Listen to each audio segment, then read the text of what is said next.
Muy buenos días a todos nuestros asistentes. Soy Lina Garzón y los saludo desde la Vicepresidencia de Promoción y Prevención de Positiva Compañía de Seguros S.A., la aseguradora de todos los colombianos. Nos encontramos nuevamente en este espacio lleno de prevención y aprendizaje con el fin de seguir fortaleciendo competencias mediante nuestro Plan Nacional de Educación Positiva Educa 2020. Damos inicio a nuestro taller denominado Gestión en Promoción de la Salud y Prevención de Riesgos Laborales para Trabajadores Independientes. Nos acompaña nuestra experta Nelly Parra, ingeniera ambiental, magíster en Dirección y Gestión de Recursos Humanos, especialista en prevención de riesgos profesionales y seguridad industrial. Ingeniera Nelly, muy buenos días, bienvenida. Muy buenos días, Lina. Muy buenos días con todos. Feliz de estar hoy nuevamente aquí con ustedes. Feliz y bendecida semana. Hoy vamos a hablar de un tema muy importante. Continuamos con todo lo que ha sido nuestra travesía aquí en Positiva. Y hoy, pues como ya lo mencionaba Lina anteriormente, vamos a tener un taller donde vamos a hablar todo lo relacionado con la gestión de la promoción de la salud y prevención de riesgos laborales para trabajadores independientes. Bueno, pues bienvenidos a todos, feliz y bendecida semana y sin más preámbulos vamos a ir a nuestro taller del día de hoy. Iniciemos entonces hablando acerca de lo que es el objetivo general de nuestro taller el día de hoy.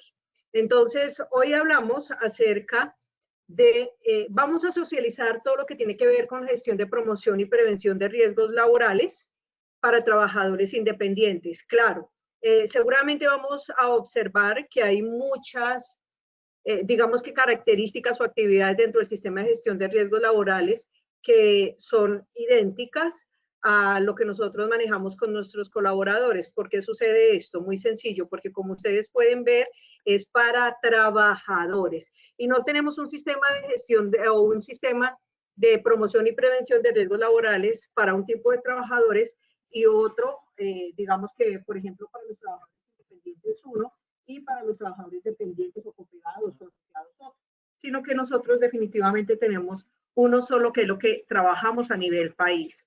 Veamos, entonces, ya aquí tuvimos la oportunidad con Lina de tener nuestra presentación y la bienvenida, indicaciones generales, pues vamos a tener este taller que dura una hora. Al final de él, durante el recorrido, vamos a hacer una conceptualización en un primer momento, un segundo momento, como lo vamos a ir viendo a través de la dinámica de la presentación. Luego vamos a tener una fijación de conceptos en nuestros 5 tips.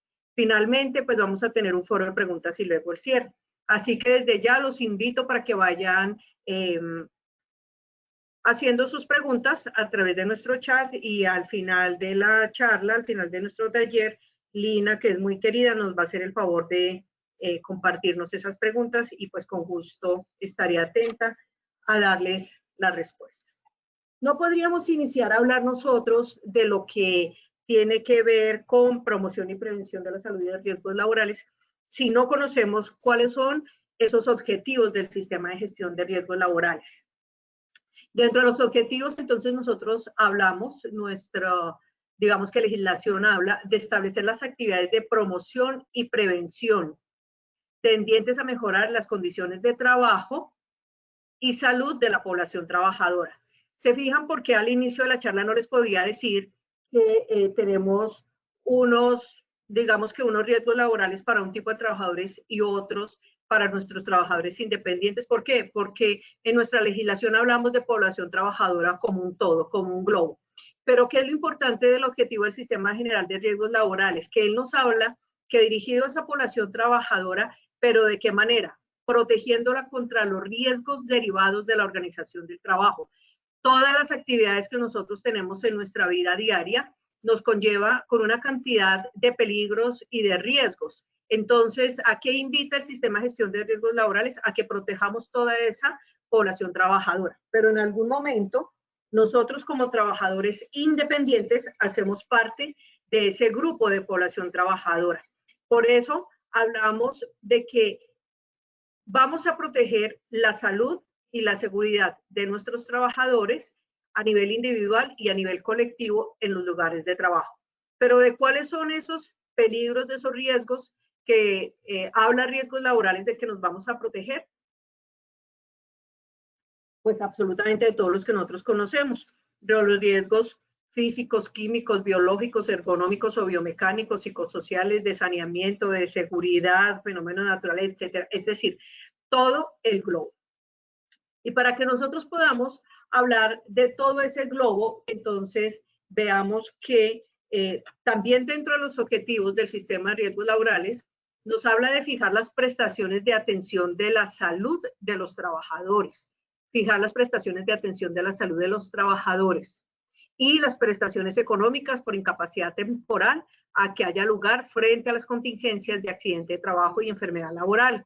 Entonces, recordemos que nosotros, independientes, aportamos al Sistema General de Riesgos Laborales sobre el 40% del total del contrato que estemos laborando, ¿verdad? Y aquí es importante que tengamos en cuenta que si, por ejemplo, nosotros queremos aportar un poco más como independientes, lo podemos hacer. ¿Por qué? Porque en el momento dado de que tengamos un accidente o una enfermedad laboral, pues nuestra liquidación va a ser sobre ese aporte que estemos haciendo exactamente igual que cómo funciona con los trabajadores que son dependientes. Entonces, solamente pues para que lo tengamos ahí en cuenta y lo miremos más adelante, pues esta no es una charla pues para que hablemos de todo lo que son las prestaciones económicas y demás, pero pues ahí se los dejo en el tintero para que lo tengamos en cuenta al momento de hacer esos aportes. Pero también otro de los objetivos del sistema de riesgos laborales nos habla de reconocer y pagar a los afiliados las prestaciones económicas por incapacidad permanente, parcial o invalidez. Miren que va de la mano con lo que venía hablando anteriormente. Cuando nosotros hablamos de las prestaciones económicas por incapacidad, recuerden que nosotros, así como podemos tener una incapacidad de 3, 4, 5 días, también podemos tener una incapacidad permanente parcial, por ejemplo, que se derive de un accidente de trabajo o de una enfermedad laboral, o una invalidez que se deriven de las contingencias de ese accidente de trabajo o enfermedad laboral y muerte de origen laboral. Entonces, ¿por qué es tan importante que nosotros tengamos en cuenta sobre qué vamos a hacer nuestros aportes? Pues aquí, dentro de los objetivos del Sistema General de Riesgos Laborales, nos lo están hablando claramente. Pero además, los objetivos del Sistema de Riesgos Laborales nos habla de fortalecer las actividades tendientes a establecer el origen de los accidentes de trabajo y las enfermedades laborales y el control de los agentes de riesgos laborales. Acá solamente quisiera invitarlos a que como trabajadores independientes, pues nosotros somos, digamos que autorresponsables de nuestro autocuidado, de nuestra salud y de nuestra seguridad y del desarrollo de nuestros programas de promoción y prevención.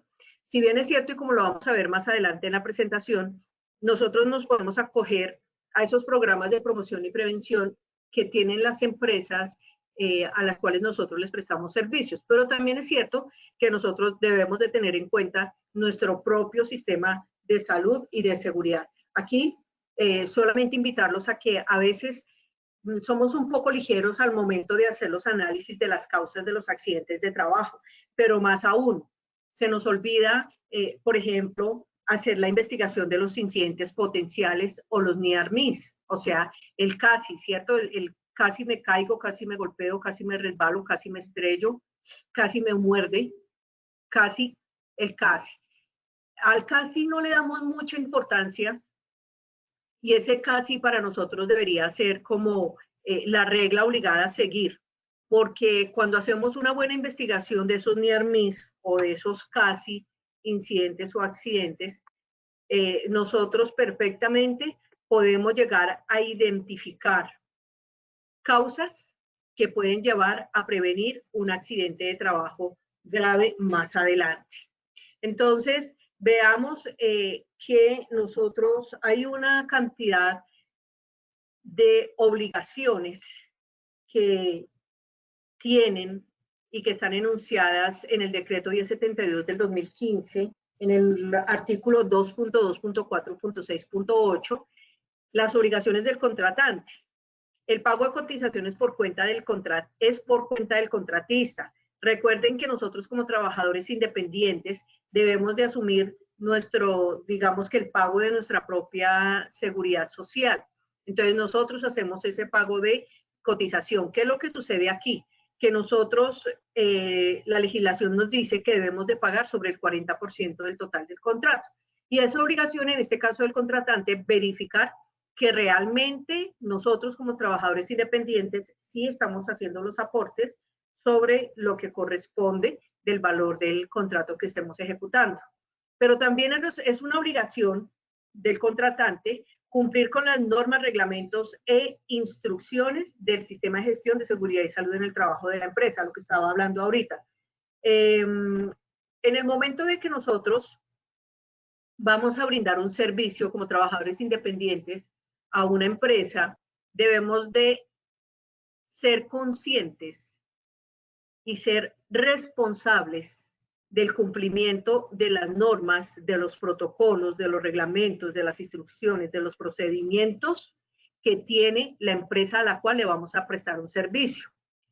Y obviamente recuerden que el decreto 1072 nos habla de todo lo que es el programa de capacitación, por lo cual aquí también nos invitan a que debemos asistir periódicamente a los programas de promoción y prevención adelantados por la ARL. En este caso nosotros, Positiva, eso que estamos haciendo a través de todas las charlas que se programan en el día a día y durante toda la semana. Fíjense que aquí básicamente nos están dando una ayuda muy grande porque se tocan temas absolutamente importantes para el desarrollo de las actividades que hacemos. Pero también si estamos en la empresa tiene una actividad de promoción y prevención y nos invitan a participar de ella, pues el ideal es que lo hagamos, ¿no? Que participemos de todas estas actividades que también desarrollan al interior de la empresa para la cual estamos prestando el servicio. Informar al contratante de los eventos laborales ocurridos durante la ejecución del contrato. Claro, si nosotros tenemos un incidente o un accidente, es nuestra responsabilidad y estamos obligados a reportársela al contratante, sobre todo cuando son incidentes o accidentes que pueden llegar a repercutir más adelante en el desarrollo del contrato. Pero no nos quedemos con el sobre todo, hagámoslo con absolutamente todo, con cualquier incidente potencial que nosotros tengamos, reportémoslo. ¿Por qué? Porque allí hay una oportunidad de mejora que, si bien es cierto, nosotros la identificamos como una desviación y puede ser una desviación aislada, más adelante puede llegar a ser una desviación sistémica o repetitiva que pueda afectar a otros trabajadores, no solamente a nosotros. Y obviamente el empleador debe garantizar el cumplimiento de las normas de seguridad y salud en el trabajo. Por eso es, y lo habla claramente la legislación, sobre trabajadores dependientes, contratistas y sus trabajadores o subcontratistas. Por eso es que cuando nosotros llegamos a una empresa y nosotros como trabajadores independientes nos dictan la inducción de salud y seguridad en el trabajo. Esa inducción de salud y seguridad en el trabajo que nos están dictando, básicamente lo que nos están diciendo es, nos están invitando a que nosotros vayamos y cumplamos con todas las normas que tiene la empresa en su interior y que hacen parte de su sistema de gestión de seguridad y salud en el trabajo. Máximo hoy con todo lo que tiene que ver con el cumplimiento de los protocolos de bioseguridad, ¿verdad? Pero también nos habla de la afiliación del contratista al sistema, correrá por cuenta del contratante. Sin embargo, tengamos en cuenta que como trabajadores independientes, nosotros hacemos esta afiliación. Incluir las actividades de promoción y prevención y seguridad y salud en el trabajo de la empresa al trabajador independiente, el cual se asimila como trabajador dependiente. ¿Por qué? Recuerden ustedes que el decreto 1072 del 2015, cuando nos habla a nosotros en el artículo 2.2.4.6.28, que nos habla todo el tema de contratación, él básicamente nos está invitando o nos está diciendo que el empleador debe adoptar y mantener las disposiciones que garanticen el cumplimiento de normas, seguridad y salud en el trabajo de su empresa. Pero, ¿a quién está haciendo alusión? Está haciendo alusión a, por parte de los proveedores, trabajadores dependientes, trabajadores cooperados, trabajadores en misión, contratistas y sus trabajadores o subcontratistas durante el desempeño de las actividades objeto del contrato. Pero recuerden también que en ese mismo artículo nos dice que para este propósito el empleador debe considerar como mínimo algunos aspectos en materia de seguridad y salud del trabajo. Uno de ellos es incluir los aspectos de seguridad y salud en el trabajo en la evaluación y selección de proveedores y contratistas. Por eso es que cuando somos trabajadores independientes, nos preguntan por nuestro sistema de gestión de seguridad y salud en el trabajo, por la afiliación al sistema de seguridad social y demás. Pero también dice ese artículo, procurar canales de comunicación para la gestión de seguridad y salud en el trabajo con los proveedores, trabajadores, cooperados, trabajadores en misión, contratistas y sus trabajadores o los subcontratistas. Y aquí es donde nosotros muchas veces como trabajadores independientes decimos, pero ¿y por qué me van a hacer auditoría? Sencillo, porque el decreto 1072 del 2015 dice que es responsabilidad del contratante procurar esos canales de comunicación, verificar antes del inicio de trabajo y periódicamente el cumplimiento de la obligación a la afiliación del Sistema General de Riesgos Laborales. ¿Pero de quién? De todo ese personal que el proveedor, el contratista o subcontratista va a tener para realizar la actividad, teniendo en cuenta obviamente la rotación. Por eso es que a nosotros nos piden, siempre que vamos como trabajadores independientes, nos piden la afiliación al Sistema General de Riesgos Laborales, nos piden todo el proceso de planillas de pago, pero también nos piden que cada vez que se produzca el movimiento de un trabajador que haga parte del equipo al cual nosotros tenemos para desarrollar la actividad, pues debemos de reportarlo al empleado, al contratante en este caso. Y obviamente es responsabilidad también, y lo pide aquí en el artículo, informar a los proveedores y contratistas, al igual que a los trabajadores de este último, o sea, ¿de quién? De los proveedores y los contratistas, previo al inicio del contrato, los peligros y riesgos generales. Es lo que yo estaba hablando ahorita del tema de la inducción. Por eso es importante que asistamos a la inducción. De hecho, en algunas empresas, cuando nosotros vamos con trabajadores independientes, si no asistimos a la inducción, pues no podemos desarrollar el trabajo. Aquí la invitación es para que desde el gerente de esa empresa contratista asista a la inducción, porque allí básicamente nos están contando todo lo que son las actividades de alto riesgo, los peligros, los riesgos, las tareas rutinarias y no rutinarias, y también nos están hablando de las formas de cómo nosotros podemos identificar, evaluar, controlar todos estos peligros y riesgos, pero no solamente eso, también nos hablan de las medidas de prevención y atención ante emergencias. Imagínense ustedes que se presenten una emergencia y nosotros como trabajadores independientes no sepamos o no conozcamos, por ejemplo, dónde queda el punto de encuentro, o cómo identifico al brigadista de primeros auxilios o del sistema contra incendio, o cómo sé quién hace salvamento o rescate, o no sé qué controles está llevando la empresa para saber yo con cuántas personas ingresé hoy a trabajar, por ejemplo. Además de eso, también nos piden pues que debemos de instruir a los proveedores, a los trabajadores cooperados, trabajadores en misión, contratistas y sus trabajadores o subcontratistas sobre el deber que tenemos de informarle acerca de los presuntos accidentes de trabajo y enfermedades laborales, que ya lo había hablado antes en los objetivos del Sistema General de Riesgos Laborales. ¿Por qué? Porque es que resulta que de allí se desprenden una cantidad de responsabilidades que vamos a ver ahorita un poquito, pero en el artículo también nos hablan de verificar periódicamente y durante el desarrollo de las actividades el objeto del contrato en la empresa, el cumplimiento de la normatividad en seguridad y salud en el trabajo. Muchas personas dicen, pero es que como yo soy trabajador independiente, entonces yo no tengo que cumplir con el decreto 1072 del 2015, yo no tengo que cumplir con la 03 del 2019. Y muchas personas se han quedado viviendo todavía en la resolución 1016 de 1989. Pues les quiero comentar aquí de que esto no es así. Nosotros estamos en la obligación como trabajadores independientes de cumplir con absolutamente todo lo que es la normatividad en seguridad y salud en el trabajo que está vigente. Hay un parágrafo en ese artículo 2.2.4.6.28 que nos habla, para los efectos del sistema de gestión de seguridad y salud en el trabajo, los proveedores y contratistas deben cumplir frente a sus trabajadores o subcontratistas con las responsabilidades de todo lo que tiene que ver con el decreto 1072 del 2015.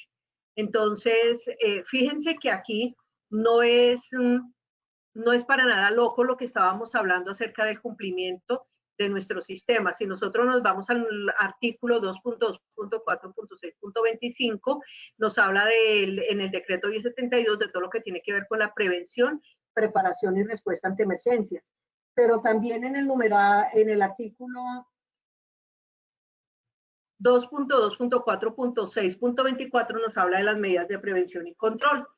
Y en el 2.2.4.6.23 nos habla de todo lo que es la gestión de prevención, de la gestión de los peligros y los riesgos. Es decir, que como nos damos cuenta, aquí legalmente y en lo que nosotros tenemos vigente no se nos escapa absolutamente nada. Por eso también nos piden que debemos como trabajadores independientes reportar a la ARL, a la cual nos encontremos afiliados, en este caso nosotros Positiva, el trabajador independiente, los accidentes de trabajo y las enfermedades laborales que ocurran bajo la ejecución del contrato. Pero, ¿qué pasa si yo soy trabajador independiente y yo no tengo más empleados? Pues pasa que yo puedo tener un accidente o puedo estarme enfrentando a una enfermedad laboral y yo debo oportunamente reportarla a la ARL. Es así entonces como vamos avanzando nosotros en todo este tema de cumplimiento de requisitos legales.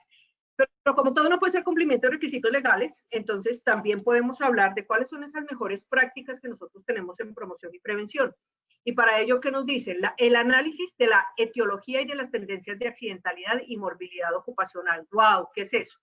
Esta se realiza a partir de las estadísticas de accidente de trabajo y enfermedad laboral que proceden de las empresas y de las entidades, no solamente las nacionales, sino también las internacionales. Y cuando nos hablan a nosotros de ese análisis de etiología y de las tendencias de accidentalidad, es un poco llegar a definir cuáles son las características de causalidad y tendencias de los riesgos laborales. ¿Esto para qué se hace? Para identificar, procesar, analizar y evaluar las buenas prácticas en seguridad y salud en el trabajo y la prevención de riesgos laborales. A veces no le damos la suficiente importancia, por ejemplo, para hacer una buena identificación de las causas. Esas causas deberían de ser definitivamente, debidamente juiciosas, hacer un buen análisis porque démonos cuenta que gracias a ella es que nosotros más adelante vamos a tener un análisis de tendencias que nos va a permitir a nosotros identificar esa causalidad y esa tendencia. ¿Para qué? ¿Por qué es tan importante este tema? Porque de allí se desprenden todo lo que tiene que ver con las actividades de promoción y prevención y los planes de acción que yo voy a ejecutar para asegurar que ese incidente o ese accidente no se va a volver a presentar. Pero también nos habla de identificar la exposición a todo lo que tiene que ver con los agentes que están presentes, los agentes, los factores de riesgo que están presentes en el ambiente y que pueden llegar a generar enfermedades laborales, como por ejemplo, ¿cuáles? Los químicos, físicos, lo que nosotros conocemos como los marcadores biológicos BEI, para la determinación, pero también aquí cuando nosotros hablamos de la identificación de estos agentes, de estos factores de riesgo, no olvidemos que en la parte de higiene industrial solamente podemos nosotros saber a qué nos estamos enfrentando en cantidad, en susceptibilidad del organismo, en tiempo de exposición y en frecuencia de exposición cuando realizamos las mediciones. Es decir, aquí en higiene nosotros nos tenemos que remitir a las ramas de la higiene, entonces tenemos que hablar acá, hablamos de la higiene operativa, de la higiene de campo, de la higiene analítica, y obviamente de todo lo que tiene que ver con el estudio y la experimentación. ¿Para qué hacemos esto? Para identificar cuáles son esos factores de riesgo y poder así evaluarlos y generar controles.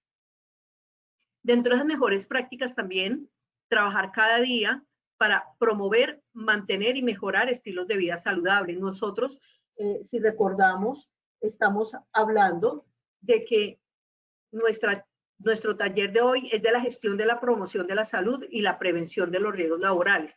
Por eso traemos a colación todo lo que tiene que ver con los estilos de vida saludable. ¿Por qué? Porque si nosotros trabajamos para preservar, mantener y mejorar esa calidad de vida, como nos lo hablaba por allá atrás la resolución 1016 de 1989, estamos asegurando el control oportuno de los factores de riesgo que puedan llegar a poner en peligro nuestra salud. Y también ellos nos hablan de identificar, evaluar y controlar oportunamente los peligros. Claro, eso nosotros cómo lo hacemos, lo podemos hacer a través de nuestra matriz de peligros propia.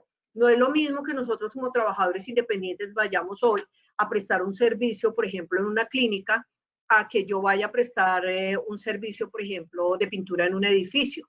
Entonces son completamente diferentes y aquí la invitación para que empecemos a trabajar la matriz de peligros para nosotros propia, ¿no? Administrando esos peligros de tal manera que estemos en capacidad de evitar no solamente los daños a nuestra salud, sino también al medio ambiente y a la propiedad. Recordemos que en medio ambiente tenemos muchas cosas para hacer, tenemos muchas actividades para desarrollar. Los invito a consultar el decreto 1496 del 2018 del sistema globalmente armonizado, que lo hemos dejado un poquito de lado, pero que hay muchísimo, muchísimo para trabajar a nivel de medio ambiente. ¿Qué es un contratista? Es una persona natural o jurídica que presta servicios relacionados con el objeto contractual de la organización de conformidad con especificaciones, plazos y condiciones convenidos. Este contratista, quise traer la definición, ¿por qué? Porque el contratista normalmente trabaja como persona independiente. El contratista puede ser una persona o puede ser un grupo de personas. ¿De qué depende ese grupo de personas y de qué depende la cantidad de personas que pueda tener ese contratista? Del contrato que vaya a desarrollar. Y él prestará sus servicios como trabajadores independientes a una empresa o a una organización. Hablamos del proveedor. El proveedor es una persona u organización que suministra productos y o servicios a la organización de conformidad con las especificaciones, plazos y condiciones convenidos. Muy de la mano con lo que va el contratista, ¿cierto? Pero que está fuera de las instalaciones de la empresa y que presta un servicio como una persona natural o jurídica que puede ser también independiente. Y el contratista de asesorías, muchas de las personas que estamos hoy aquí en esta sala seguramente, igual es una persona natural o jurídica experta en el desarrollo de un tema técnico. Seguramente acá tengo muchos líderes del sistema de gestión de seguridad y salud en el trabajo que trabajan como contratistas, brindando asesorías a las diferentes empresas. Es importante que tanto contratista como proveedor o contratista de asesorías tengamos en cuenta que todos estos servicios se pueden prestar a través de una tercerización o outsourcing. Consiste en transferir a terceros ciertas actividades complementarias, por ejemplo, que no son del core del negocio, que no son del core de la actividad empresarial. Entonces, las empresas deciden tercerizar algunos servicios. Por ejemplo, yo quiero hacer, voy a generar una promoción de papel higiénico. Entonces yo le quiero poner a la promoción del papel higiénico, le quiero adicionar un jabón líquido y un antibacterial.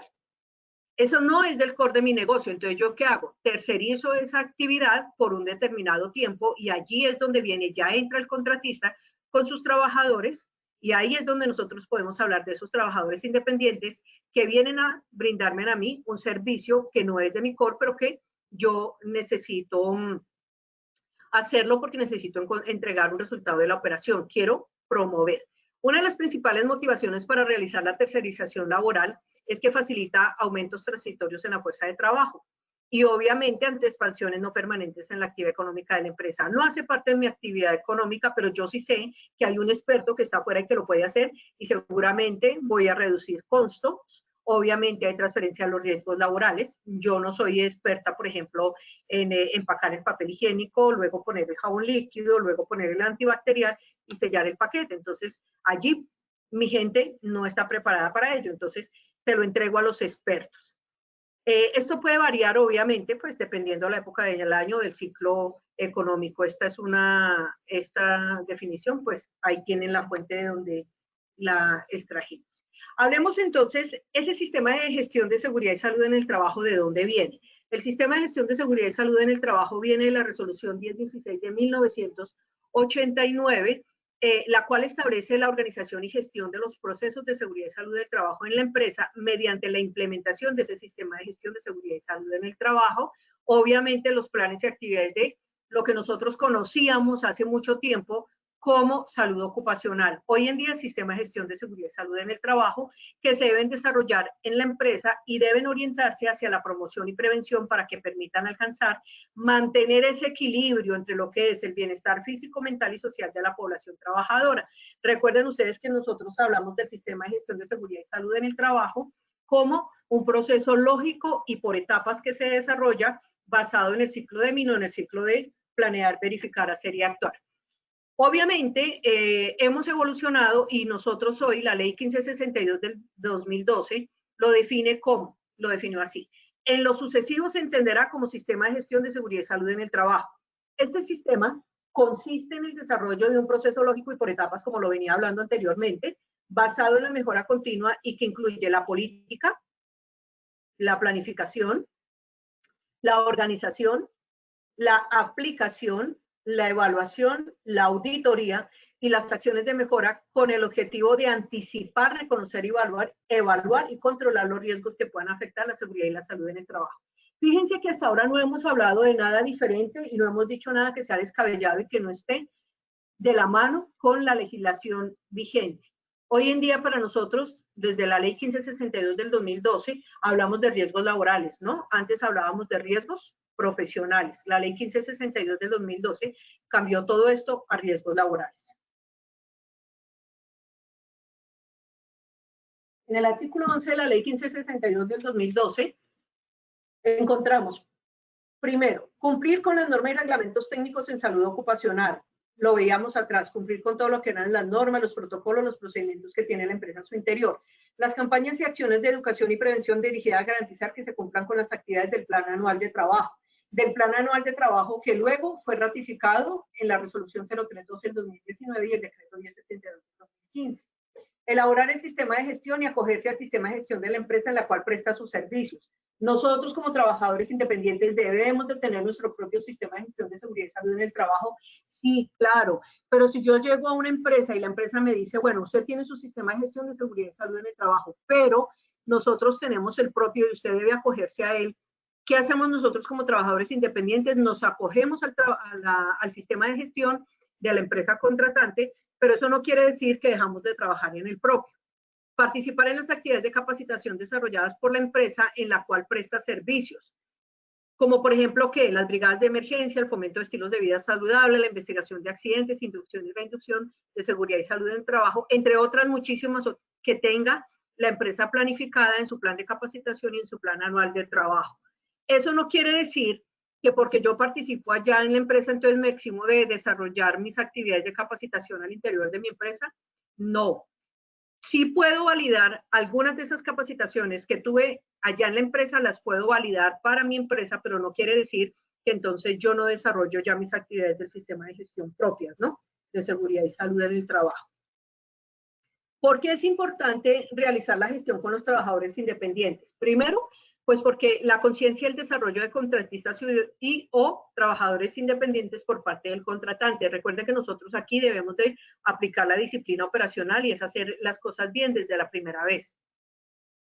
Necesitamos incorporar las mejores prácticas relacionadas con la transparencia y la responsabilidad social corporativa. Un poco ya vimos atrás lo que nosotros hablábamos como las mejores prácticas en promoción y prevención, ¿cierto? También se busca el mejoramiento continuo a través de la excelencia. ¿Cómo logramos nosotros el mejoramiento continuo? A través de la aplicación del ciclo PHBA. La participación efectiva de las empresas contratistas y proveedores es fundamental. ¿Para qué? Para el éxito de las organizaciones. Claro, veamos atrás que nosotros veíamos ahorita en una de las diapositivas que no siempre yo desarrollo todas las actividades al interior de mi organización. Hay actividades que no son propias de mi core, que no son del core de negocio y yo las puedo subcontratar. Y obviamente las implicaciones legales. Les hablaba ahorita de que hay unas responsabilidades que nosotros tenemos y por las cuales debemos de trabajar con responsabilidad y con disciplina y debemos hacer las cosas bien desde la primera vez. Claro, ¿por qué? Porque hay unas responsabilidades que nosotros tenemos y entre ellas tenemos la responsabilidad laboral, civil, penal o administrativa. Entonces hablemos por ahora de qué es la responsabilidad. Es la fuente de obligaciones generadas por los hechos o las omisiones de las personas que causan un perjuicio o un daño a otras personas. Dentro de ellos tenemos los elementos de las responsabilidades que son daño o incumplimiento, conducta atribuible a una persona, o sea, se imputan los cargos, es decir, se le cargan, relación entre los sujetos y el resarcimiento de los perjuicios causados. Estos son los elementos de la responsabilidad cuando nosotros como trabajadores independientes asumimos un contrato con una organización. Las fuentes de la responsabilidad tenemos la conducta dolosa o culposa, en este caso la conducta dolosa, por ejemplo, que sabemos que no se puede medir, la conducta ajena a las personas, el hecho de animales o cosas, daños por el ejercicio de actividades peligrosas y daños por el ejercicio de la función. Veamos entonces qué es la responsabilidad laboral. Surge del contrato de trabajo y la responsabilidad delegada al empleador o contratista, al sistema o a un administrador de riesgos laborales mediante el pago de la cotización mensual. El monto indemnizado es tarifado. El beneficio del trabajador o contratista como consecuencia de AT se ve representado mediante prestaciones económicas y asistenciales subsidiadas de indemnización y pensión. Pero también tenemos la responsabilidad administrativa y esta surge de esa función legal de vigilancia y control del Estado que se traduce en multas y sanciones en riesgos laborales. En las multas el empleador de 20, 200, 500 salarios y hasta 1000 salarios mínimos legales vigentes, la suspensión y cierre de la empresa. Para las ARLs hasta 200 salarios mínimos legales vigentes y la sanción o multa a favor del Fondo de Riesgos Laborales. Y en la responsabilidad civil, nace de lo expresado en el artículo 90 del Código de Procedimiento Civil, la cual puede provenir de dos fuentes. La primera, la responsabilidad plena de perjuicios por accidentes o enfermedad del trabajador cuando se ha demostrado el contrato laboral realidad. Ojo, porque a veces nosotros decimos, pero es que es un subcontratista. Sí, pero yo lo tengo trabajando al interior de mi organización y yo le di la orden de manera directa. Es decir, yo le dije, súbase y alcánceme ese galón de pintura que está allá sobre el tejado. Y cuando él se sube a bajar el galón de pintura que está ahora sobre el tejado, sufre el accidente. Allí se constituye entonces lo que es la responsabilidad civil. En acción de reparación directa por daño por la actividad del Estado frente al contratista que presta sus servicios a la entidad. Entonces, fíjense que por responsabilidades hay muchas en las cuales nosotros nos podemos ver involucrados y por las cuales debemos de tener disciplina operacional, hacer las cosas bien, trabajar con conciencia y obviamente haber identificado muy bien todo lo que tiene que ver con peligros y riesgos. ¿Por qué? Porque estamos hablando de mantener salud, promoción y prevención. Hablemos de las herramientas de gestión para los trabajadores independientes. Hay muchas. Todos los contratistas, sin excepción, deben alinear su sistema de gestión en seguridad al cumplimiento de los estándares mínimos, es decir, resolución 0312 del 2019. Esto debe estar representado, firmado por el representante legal y entregado con los soportes mínimos. Entonces, ¿qué se debe tener en cuenta? Primero, certificación de ARL, estándares mínimos, pagos de seguridad social, política de seguridad y salud en el trabajo, asignar por escrito un responsable del sistema de gestión de seguridad y salud en el trabajo para trabajo o ejecutar. Ojo, acuérdense que debemos de mirar el nivel de riesgo y la cantidad de trabajadores que tengamos para saber qué tipo de responsable necesitamos al interior de nuestras organizaciones. Identificar los peligros y gestionar los riesgos del trabajo, ejecutar los exámenes médicos de personal que trabaja en el proyecto y el plan de trabajo anual de seguridad y salud en el trabajo. Obviamente tener todo lo que son los certificados de inducción. No se nos olvide que también debemos de tener los soportes de capacitación y en los soportes de capacitación mirar todo el tema de las calificaciones para poder medir competencias de nuestros colaboradores. Los procedimientos instructivos requeridos para ejecutar el trabajo, obvio, sobre todo cuando son, actividades de alto riesgo, pero normalmente dentro del sistema de gestión nosotros desarrollamos procedimientos. Tener los registros de entregas de dotación y elementos de protección personal, todo lo que tiene que ver con el cumplimiento de reglas de higiene, seguridad y medio ambiente, de la compañía, los soportes de existencia del COPAS, también los soportes de las reuniones de que están trabajando, COPAS, aliado estratégico, procedimientos, reporte de accidentes de trabajo, plan de emergencias para el trabajo a realizar, el programa de vigilancia epidemiológica, registro de inspecciones de máquina y equipo a utilizar, matriz legal, evidencia, control de riesgos prioritarios. Digamos que un poco aquí estas son algunas de las cosas que nosotros como trabajadores debemos de cumplir, como trabajadores independientes, pero recordemos que aquí no para. Fíjense que aquí no estoy hablando de auditorías, no estoy hablando de las inspecciones preoperacionales, de los recorridos de seguridad y de muchísimas otras cosas que nuestra legislación vigente hoy nos piden. Les traje a colación solamente digamos que como los más grandes. Hablamos entonces de qué son los programas de promoción y prevención. Ellos son procesos para proporcionar a las poblaciones los medios necesarios para mejorar la salud y ejercer un mayor control sobre la misma mediante la intervención de los determinantes de la salud y la reducción de la inequidad. Recordemos que cuando nosotros hablamos de salud, hablamos del completo equilibrio en ese bienestar físico, mental y psicosocial, ¿no? Esto se desarrolla fundamentalmente a través de algunos campos, como por ejemplo, ¿qué? La formulación de la política pública, la creación de ambientes favorables a la salud, fortalecimiento de acción y participación comunitaria, desarrollo de actitudes personales saludables y la reorientación de los servicios de salud. Por sus características, la promoción de la salud supone una acción intersectorial sólida que hace posible la movilización social requerida para la transformación de las condiciones de salud. Es decir, nosotros identificamos qué necesitamos y con base en ello desarrollamos cuáles serían esos programas de promoción y prevención.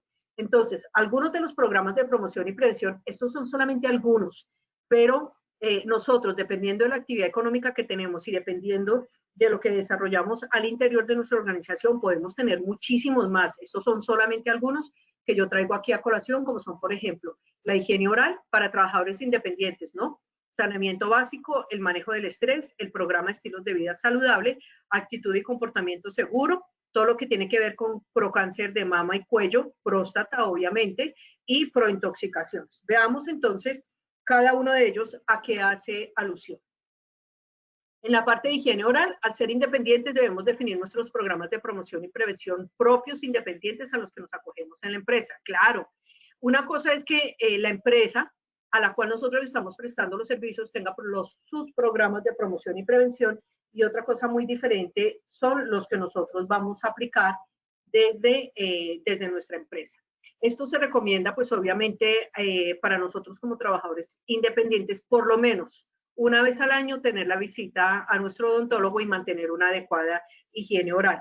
Somos trabajadores independientes, pero somos responsables de nuestra salud. Recuerden, nuestro autocuidado. Nosotros somos responsables del autocuidado. Hablamos entonces del saneamiento básico, tanto en nuestras instalaciones como en las que visitamos de los clientes, cumplir con la disposición final de los residuos, de acuerdo a lo establecido por la empresa cliente, y aplicar los protocolos de separación en la fuente. De saneamiento básico ambiental aquí nos podríamos quedar hablando muchísimo. ¿Qué es lo importante? Que la empresa donde nosotros lleguemos identifiquemos claramente cuáles son los protocolos que ellos tienen para hacer la separación en la fuente y para hacer la disposición final de los residuos. Y nosotros en nuestro sitio, en nuestro site, pues también tener claro que debemos de aplicar todo lo que tiene que ver con saneamiento básico, ¿no? Prevención y control. Hablamos también del manejo del estrés. Si bien es cierto, manejamos estrés propio, también es cierto que para evitarlo hay muchísimas cosas que podemos hacer, como por ejemplo que tener un cronograma de actividades y una agenda clara de trabajo nos va a ayudar a reducir el estrés laboral. Cuando trabajamos como independientes, a veces, sobre todo en la parte de las asesorías, somos muy dados a sí, sí, sí, sí, sí, y resulta que decir no también es una respuesta, pero siempre estamos yendo a más, a más, a más, nos cargamos muchísimo de actividades y no nos van a dar tiempo para que nosotros tengamos un buen manejo de nuestra salud mental y física. Entonces es allí donde empezamos a enfermarnos por estrés laboral. ¿Cuáles son algunas recomendaciones que nos ayudarían a nosotros a prevenir todo esto? Reír y jugar. No se nos olviden que todos tenemos nuestro niño adentro, ¿no? No se nos olvide que tenemos ese niño, de vez en cuando dejémoslo salir, juguemos, riámonos, compartamos. Hoy en día, pues sabemos por la situación que vivimos es un poco difícil, pero les aseguro que por videollamadas también nos podemos reír o por una simple llamada telefónica. Hacer ejercicio de manera regular. Ojalá se recomienda 30 minutos diarios, pero pues si pudiéramos hacer un poquito más, nos ayudaría muchísimo. Recuerden la oxigenación del cerebro, el ejercicio nos ayuda mucho. Definir un horario para hacer ese ejercicio, o sea, si puedes definir un horario, por ejemplo, todos los días voy a hacer ejercicio de 5 a 6 de la mañana, sería régimen. Pero si no, pues no importa, pero define un horario, dedícate tiempo a ti. La comida saludable, no cantidad, sino calidad, 5 veces al día, ¿no? El desayuno, la media mañana, nuestros snacks de media mañana y tarde, el almuerzo y la cena. Tener una carga de trabajo razonable, o sea, no pasar 12, 15 horas, 20 horas y no dedicarle una buena cantidad a nuestro descanso. Dormir 8 horas diarias, hay quienes dicen que con 6 es suficiente, pero pues a nosotros nos recomiendan dormir 8 horas diarias, entonces tratemos de dormir esas 8 horas diarias para recuperar nuestras fuerzas. Actividades de socialización, hay muchísimas formas como podemos hacer. Miren, nosotros en una sala hoy tenemos muchísimas personas reunidas. y estamos haciendo una actividad de socialización. Los ejercicios de respiración, y no se nos olviden las pausas activas, los ejercicios de estiramiento, por lo menos cada hora levantarnos y hacer ejercicios de estiramiento y luego retornar. Hablemos de esos programas de estilos de vida saludable. El decreto 1295 del artículo 35 nos hablaba de lo que eran los programas de estilo de vida saludable. Recuerden ustedes que un programa de estilos de vida saludable se considera como acciones repetitivas sobre un comportamiento. Si el comportamiento no es repetitivo, entonces este se vuelve en una práctica o una acción aislada. Es decir, no tenemos una disciplina operacional. Normalmente con los programas de estilo de vida saludable lo que se busca es promover en los ambientes laborales condiciones y procedimientos de trabajo óptimos y generar en la población trabajadora la adopción de comportamientos seguros. Ahorita vamos a hablar un poquito de comportamiento y de actitud en los lugares de trabajo y en el ámbito extralaboral. Para ello, ¿qué tenemos? El autocuidado, la alimentación, trabajo y familia, prevención de decisiones, de adicciones y sexualidad y familia, trabajo y salud. Entonces, en autocuidado, hablamos de la conducta que debería realizar la persona para sí misma. La alimentación, pues obviamente tener en cuenta todo lo que es la prevención de obesidad, mantener una dieta balanceada. En trabajo y familia, pues tener esa confianza mutua y autosuficiencia, la prevención de adicciones, todo lo que tiene que ver con los fumadores y bebedores. No tienen conciencia de los riesgos reales para su salud y para la de los demás. Entonces, puede ser que cada uno de nosotros no somos fumadores, pero podemos llegar a ser fumadores pasivos en el momento en que tenemos fumadores cerca de nosotros. Sexualidad y familia, vida sexual sana y estable, teniendo en cuenta obviamente una sexualidad sana, no promiscua, trabajo y salud. Y obviamente utilizar pues todas las medidas de prevención. Aquí tenemos un poco lo que es el entorno, la percepción, el conocimiento, la conciencia, la actitud, la voluntad, conducta, comportamiento, acción repetitiva de los estilos de vida saludable. Esta diapositiva nos muestra cómo podemos llegar nosotros a nuestro estilo de vida saludable. Lo primero es en qué entorno estamos, qué percepción tengo de él, qué conocimiento, hagamos conciencia de él, asumamos la actitud, tengamos voluntad, desarrollamos una conducta, tengamos un comportamiento seguro, hagamos la acción repetitiva y de esta forma vamos a llegar al estilo de vida saludable. En definiciones, pues tenemos el conocimiento, la actitud y el comportamiento. Nos habla de conocimiento, es el acto o efecto de conocer un determinado asunto o tema. La actitud es la tendencia de reaccionar de forma positiva o negativa a personas, objetos o situaciones. Y el comportamiento, pues es un procedimiento de conducta, por eso nosotros hablamos que es del cómo. La actitud y el comportamiento, la actitud es el hacer, en él tenemos los componentes cognitivos, emocional, afectivo y la conducta comportamental. Es más fácil trabajar en el comportamiento individual que en el comportamiento colectivo. Tenemos los programas de promoción y prevención, en este caso hablamos del procáncer de mama y cuello, que ya les había dicho.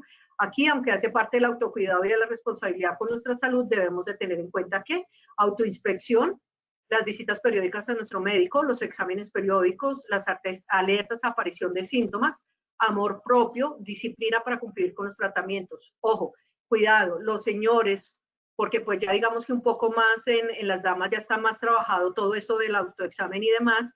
Sin embargo, recuerden los señores mayores de 40 años, asistir al urólogo, hacerse su antígeno prostático, cumplir con las recomendaciones que les dan y cuidarse, porque no siempre la sintomatología de la próstata es tan evidente. Y pues de la próstata, no de las enfermedades relacionadas con la próstata. En las prointoxicaciones, conocer muy bien nuestro organismo y tener claro qué podemos comer y qué no, con qué podemos tener contacto y con qué no. Y ya para finalizar, entonces vamos a recordar nuestros tips.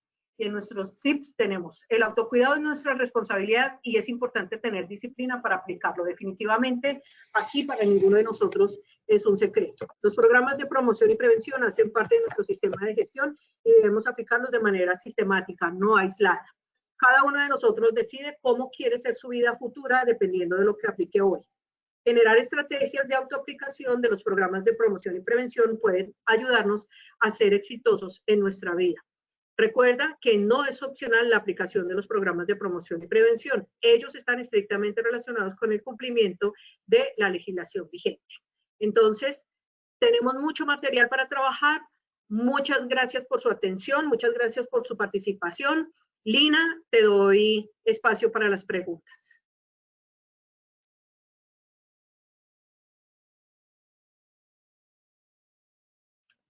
¿Tenemos preguntas, Lina? Sí, ingeniera. Sí, señora. Vamos a responder algunas preguntas de nuestros asistentes.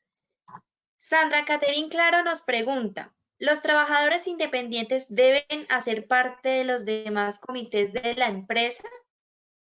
Bueno, depende. A veces nos invitan, por ejemplo, a ser parte del Comité Paritario de Salud y Seguridad en el Trabajo, pero nos invitan a ser parte como participantes, no como propios de la empresa. ¿Por qué? Porque recuerden que yo como trabajador independiente en mi empresa, yo debo tener mi propio comité paritario, mi propio comité de convivencia laboral. No siempre nos invitan, sobre todo en la parte del comité de convivencia laboral, a ser parte de él. Ahora, dependiendo del tipo de contrato que tú tengas con ellos, cuando nosotros hacemos, digamos que parte tercerizada, pero nos tienen allí durante mucho tiempo, a veces nos dan la oportunidad de pertenecer, por ejemplo, al COPASO, pero no siempre es la situación. Perfecto, ingeniera.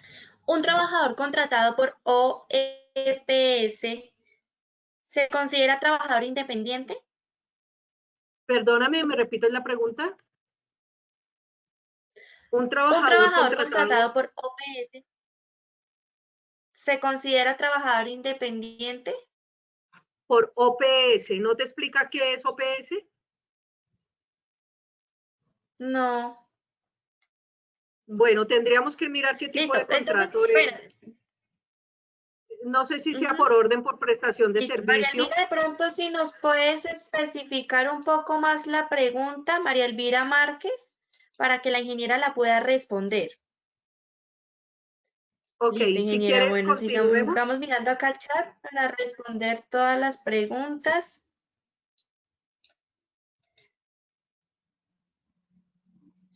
Por favor, si tienen alguna pregunta, escríbanla en nuestro chat de preguntas. Si una SAS tiene trabajadores en riesgo y está a cargo de la empresa contratista, los CPPs, y los otros como los dosímetros, por ejemplo, para riesgo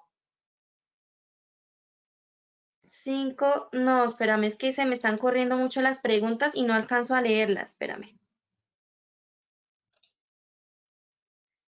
Bueno, esta, María Murillo, esta que ya pude acá tenerla, es que no sé, me está fallando un poco el internet, ahí me disculparán un poco los asistentes. Teniendo en cuenta su nivel de riesgo, ¿cómo aplica el PBE? Ejemplo, un consultor o asesor externo. Teniendo en cuenta el tipo de riesgo, ¿cómo aplica el PVE, Programa de Vigilancia Epidemiológica, será? ¿Es Sí, PVE? sí. Ok. Mira, independiente de que nosotros seamos independientes o no, como lo mencioné en el desarrollo del taller, nosotros debemos de tener nuestros propios programas de promoción y prevención. En este caso, los programas de vigilancia epidemiológica, tú los vas a desarrollar dependiendo del diagnóstico de condiciones de salud que te hayan entregado y dependiendo de los riesgos que tú tengas al interior de tu organización. Entonces, el programa de vigilancia epidemiológica se encaminará a las necesidades que yo tengo en mi organización y con base a ellos que lo voy a desarrollar. Si yo soy, por ejemplo, una empresa que trabaja productos químicos, pues seguramente tendré un programa de vigilancia epidemiológica para el riesgo químico y lo debo desarrollar cumpliendo con todos los parámetros que en sí enmarca el programa de vigilancia epidemiológica. Perfecto, bueno, ingeniera, acá nos dicen que OPS es la orden de prestación de servicios. Ah, ok, sí, era una orden. Bien, la orden de prestación de servicios sí se considera un trabajador independiente. ¿Por qué? Porque él va a prestar el servicio y se va a retirar, pero igual la empresa le va a exigir, como vimos al comienzo, toda la parte de cumplimiento de requisitos legales. ¿Qué es eso? Que esté afiliado, obviamente que tenga todo lo de pago de seguridad social y por ende, pues que esté afiliado a una ARL, seguramente les van a pedir también su sistema de gestión de seguridad y salud en el trabajo. Siempre que sea trabajador externo, y lo manejan en este caso una orden de prestación de servicio, será un trabajador externo, contratista, subcontratista o proveedor, y será un trabajador ajeno a la organización, por lo cual pueden manejarlo como un trabajador independiente. Sí, señora. Perfecto, ingeniera. Bueno, y la última pregunta nos la hace Julie Guevara. ¿Cuál es el procedimiento para un accidente de trabajo? Ok, te invito a que revises la resolución 1401 del 2007. Allí te dan los pasos uno a uno. ¿Por qué? Porque tenemos corto tiempo y no alcanzaría a dártelos todos. Sin embargo, pues sabes que tienes 24 horas para reportarlo al Ministerio de Trabajo y a la ARL. Tienes 15 días dependiendo del tipo de accidente para hacer la investigación. Debes identificar las causas básicas e inmediatas y dependiendo del accidente de trabajo, pues el procedimiento como tal te dice la resolución 1401 del 2007 si debes constituir equipo investigador o no. Entonces, te invito, pues ahí te doy algunos highlights, pues así muy rápidos, pero te invito a que revises la resolución 1401 del 2007, que allí encuentras todo el procedimiento para realizar la investigación de accidente de trabajo. Gracias, Milena. Perfecto. Listo, ingeniera. Bueno, ingeniera, muchas gracias por acompañarnos el día de hoy en este importante espacio educativo para todos nuestros asistentes y por supuesto por compartir como siempre tus conocimientos. Con muchísimo gusto, muchísimas gracias Lina a ti, muchísimas gracias a todos ustedes en la sala y bueno, continuamos en esta travesía, tenemos muchísimo todavía para aportar, por favor cuídense y quédense en casa los que puedan. Muchas gracias Lina. Claro que sí, por supuesto, y las personas que nos están preguntando dónde pueden volver a ver este taller, les recuerdo que la grabación de este y los demás talleres web lo pueden visualizar en nuestro centro virtual Posipedia, www.posipedia.co. Allí también pueden encontrar el cronograma semanal donde se podrán inscribir a todas nuestras acciones educativas durante esta semana. Les recuerdo que hoy tenemos 2 talleres web más a las 2:30 de la tarde y a las 5 de la tarde. Agradecemos a todos su participación y por supuesto su compromiso con la prevención. Los dejamos con el siguiente video. Que tengan un feliz día.